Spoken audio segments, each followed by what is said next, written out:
Hello, Forecaster here again, and we are back for episode 40. And I have been doing a little work.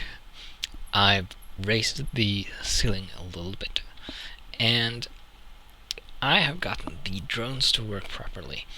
So a thing that I hadn't realized yet was with these requester frames, you have to set how much fluid they're supposed to keep in here. So by default, when you select a fluid, if you left click you decrease, it starts out at 1 bucket. That causes the drones to just try to keep 1 bucket in the target. If you right click you can increase it. So by setting it to 16 buckets, which is the capacity of these liquid hoppers, they suddenly got work to fill it up, because otherwise they would stop after putting some fluid in it. So that's good now that that's working properly. Now what I would like to do is finish the fluid storage. The problem now though is that I need more frames, and unfortunately I have run out of coal.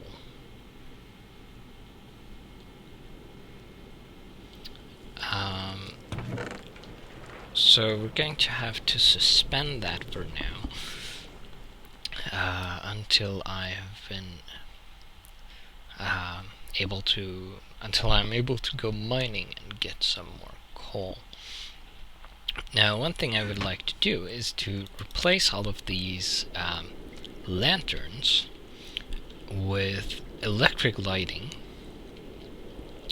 So I want to make a bunch of illuminators. So I need iron item casings, which is simple enough. Let's make a bunch of those.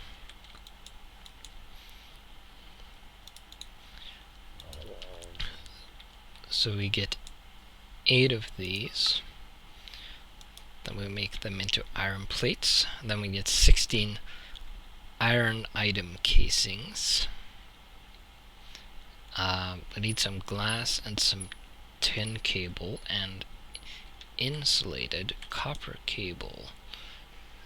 So we have some insulated copper cable already, and we have the rubber to make more.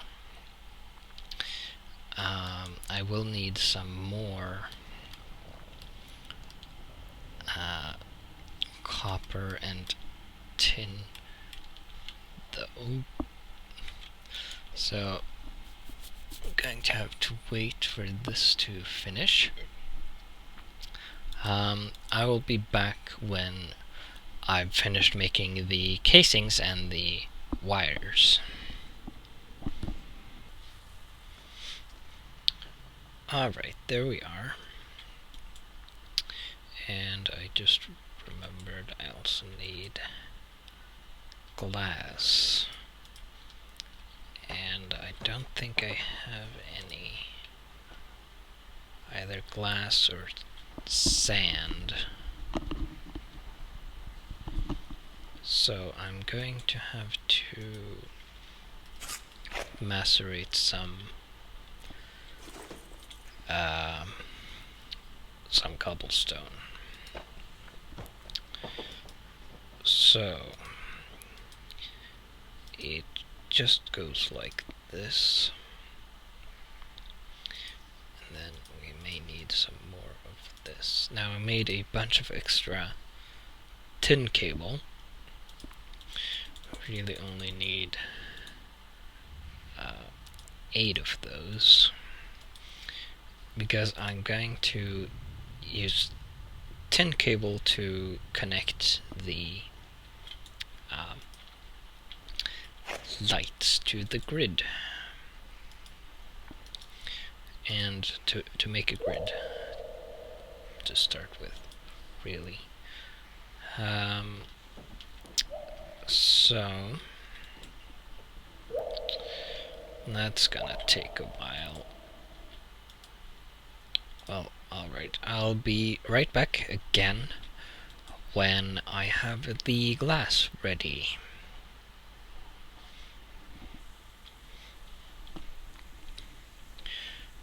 I also realized that remembered that there was another thing I wanted to make.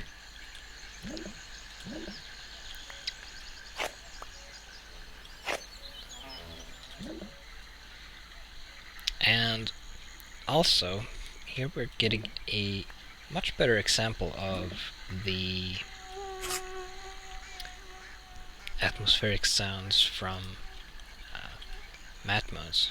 So we're in a jungle type biome right now, so we're hearing birds and mosquitoes.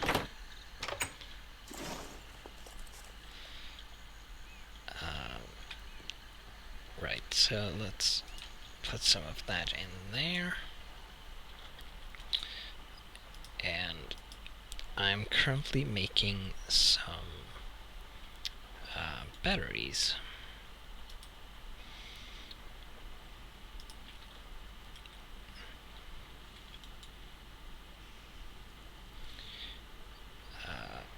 Let's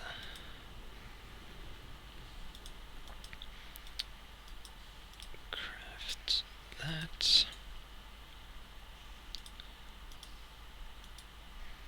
I needed that.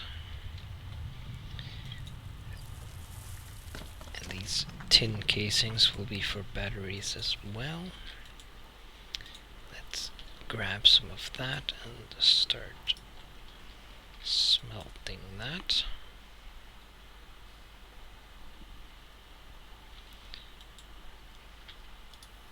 And those are ready.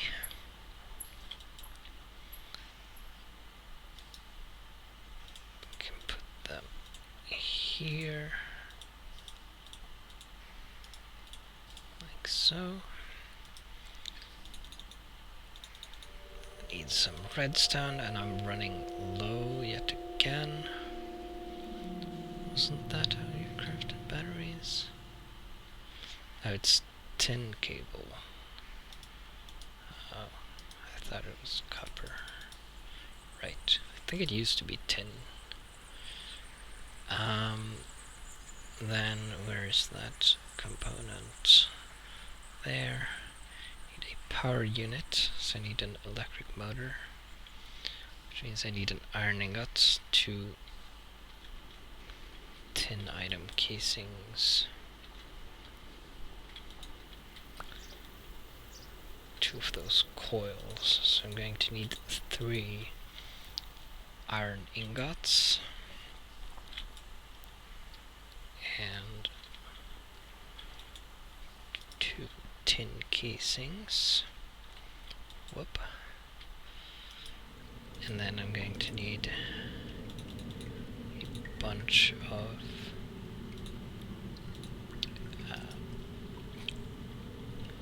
uninsulated copper wires.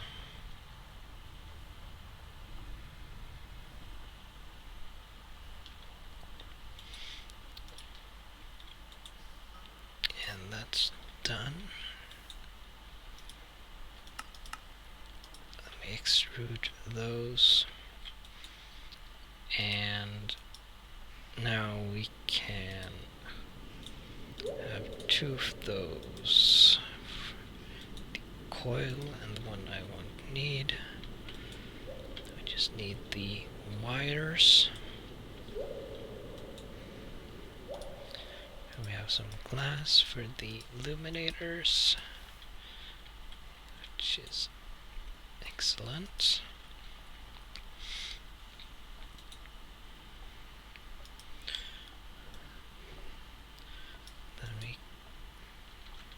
coil the iron ingots with copper wires to make a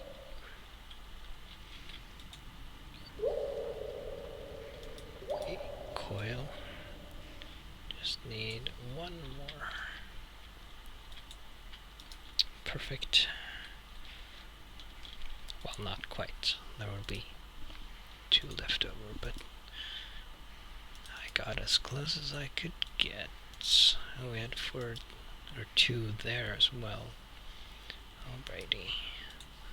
So we get an electric motor, and then we needed 2 iron item casings as well, so I guess this will come to use.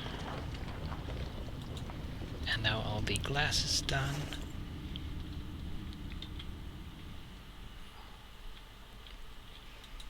And we will put the glass around like that.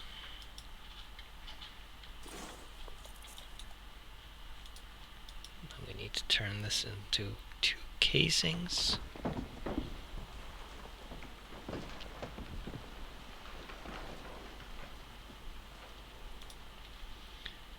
Like so. We need those there. You there. 2 for you. And the batteries.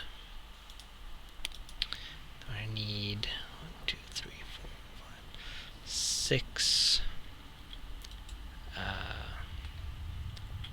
iron plates. And by that you may know what it is I'm making.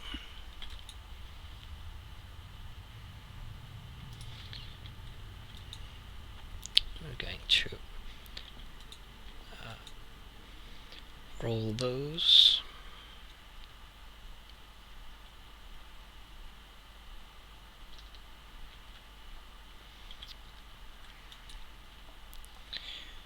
And we can grab 6 of these, which gets us that many. We need a bit more glass, so I'm going to macerate another stack of cobblestone.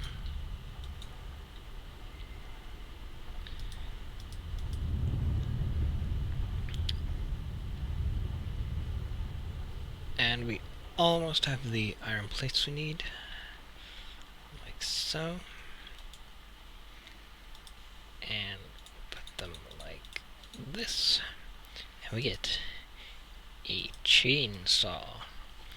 Now the chainsaw is will be my axe replacement, but it's also going to be my sword replacement. As you can see, it does +9 attack damage, which means with it I will do 10 damage total. This only does +6.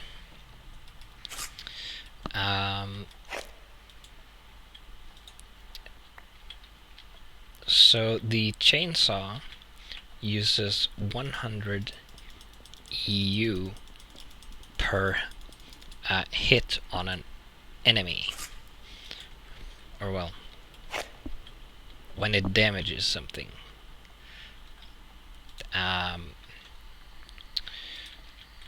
think it costs 30 EU or something to cut a block with it. It also works as shears, so you can shear sheep with it, which is also handy. I don't remember what the cost of that is. So that is a nice upgrade. Let's throw a few of these in here. We'll have 8 of those. And the turbine is working nicely.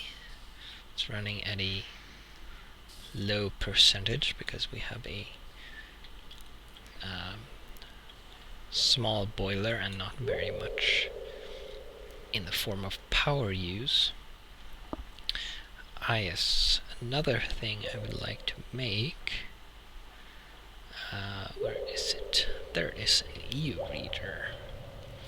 I'm going to need a circuit, which means an iron ingot. And now there's going to be one left over because of the stupid ladle only we're taking 2 ingots worth now, which I still don't like.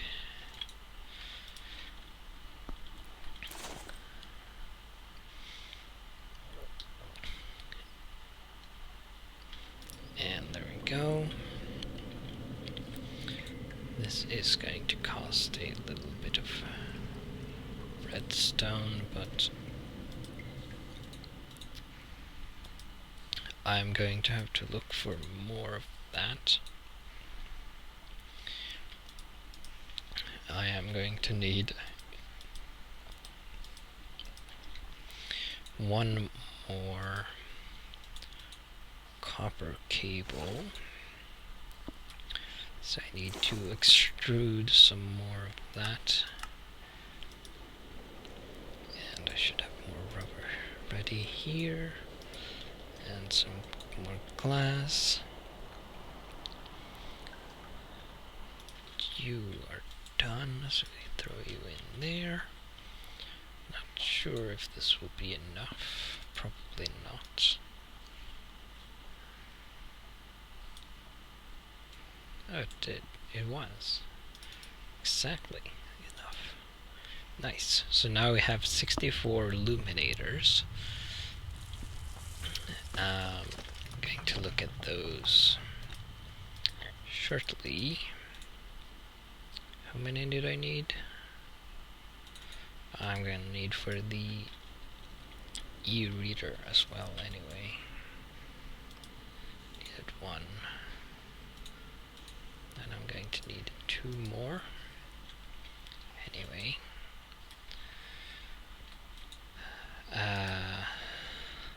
Then we're going to need a piece of glowstone, which I have. Glowstone dusts, rather. And then I'm going to need 2 of you. And we have an EU reader. And we can put these in there. Keep those around for now. I need to clean up my inventory a tad. But I can do that later. This will do for now. Alright, so first let's have a look at the EU reader. So this lets you, if you right click on anything that is part of the industrial craft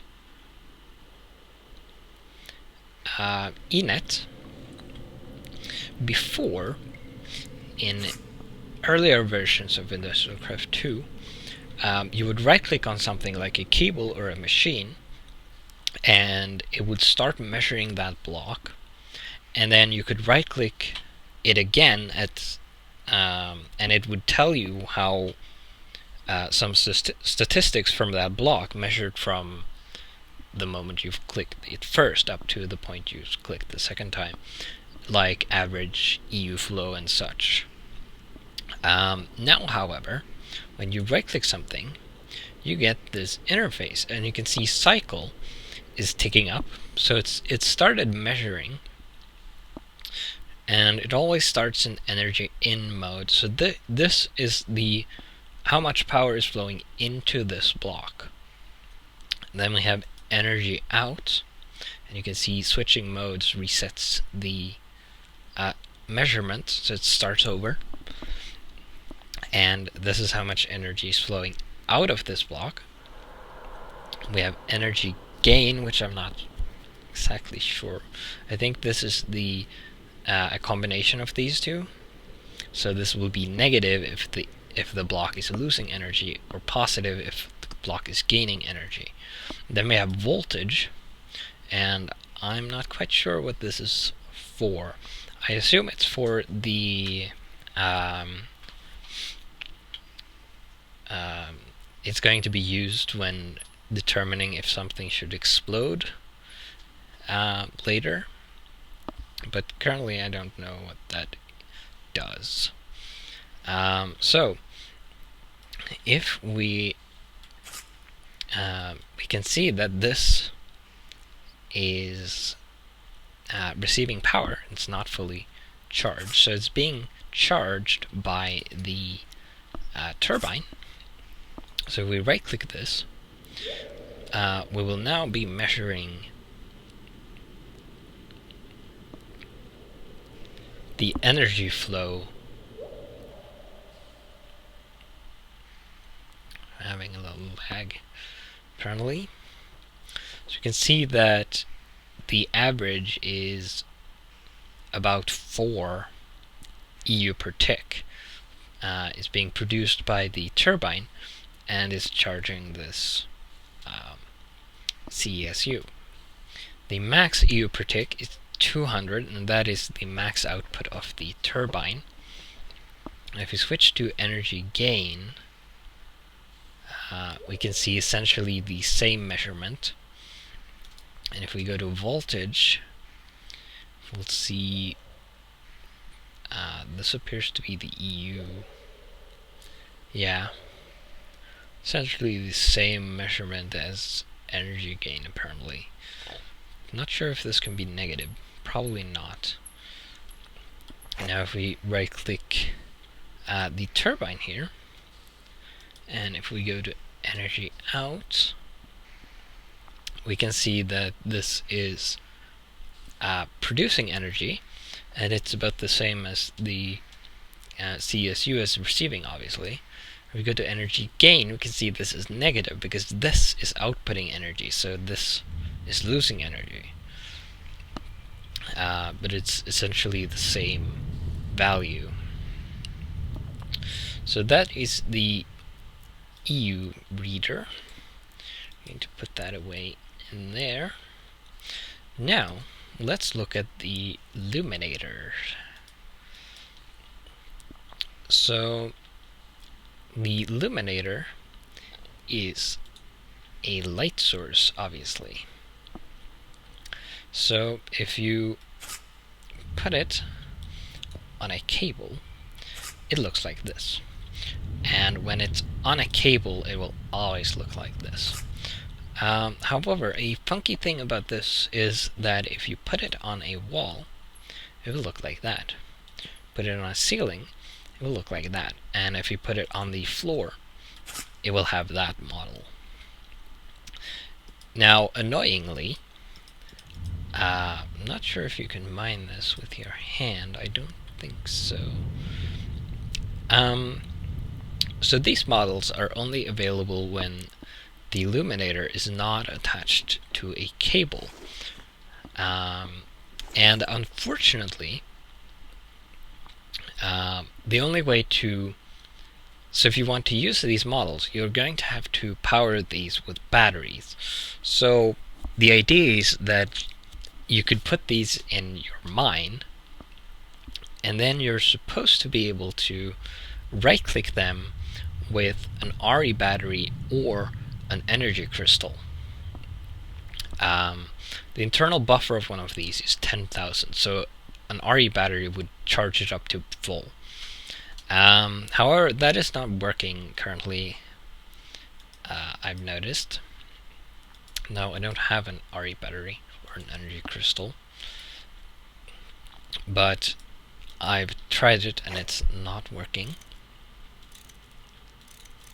Huh. Does that use energy? It is. But it's not doing anything? That's odd. If I do this,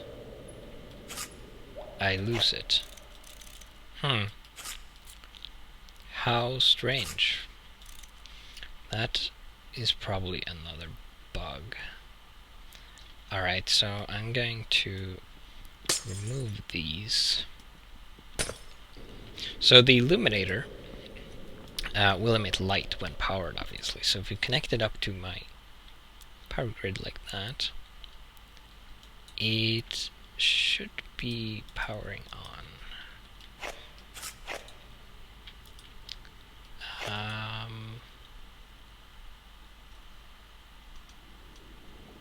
It's not receiving power.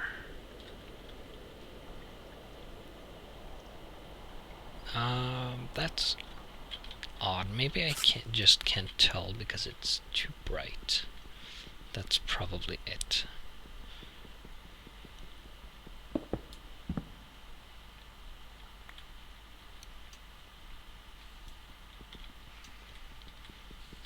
Because I'm pretty sure it should be working. Oh dear. We have one there as well. I thought the ceiling was supported, but apparently not. I guess it might be because I removed that block there. Now this doesn't seem to be emitting any light,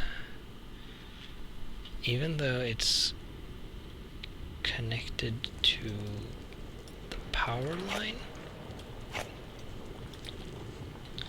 Well, this is strange. I do have some power in here. So if I turn this around,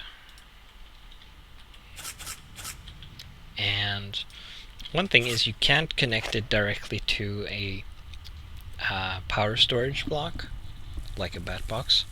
It has to be connected to a cable to work. So I put one there. There we go. Where's my e-reader? I guess it already filled up.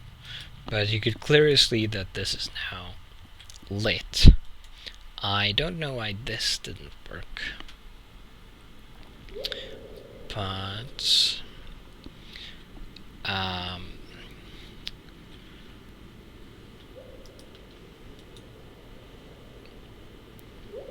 alright, now you can see power flowing. So a illuminator uses a quarter of an EU per tick. That is 0.25 EU per tick. And this,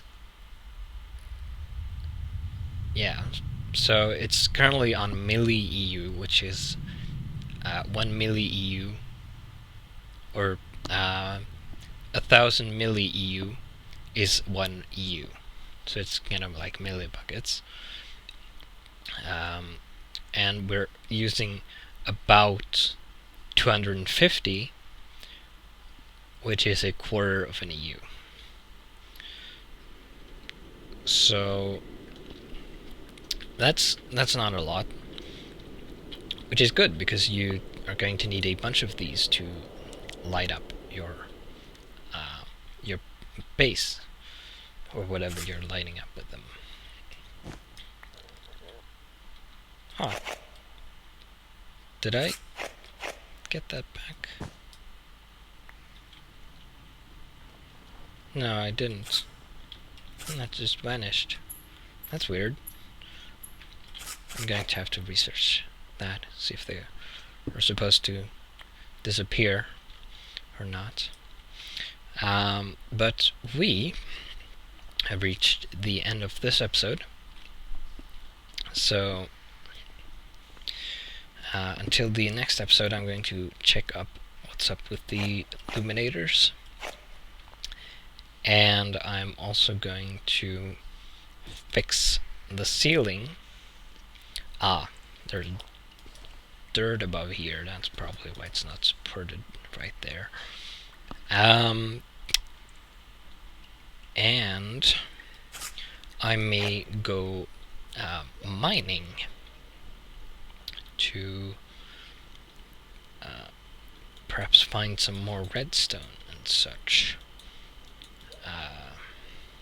So yeah, and with that, I will see you in the next episode.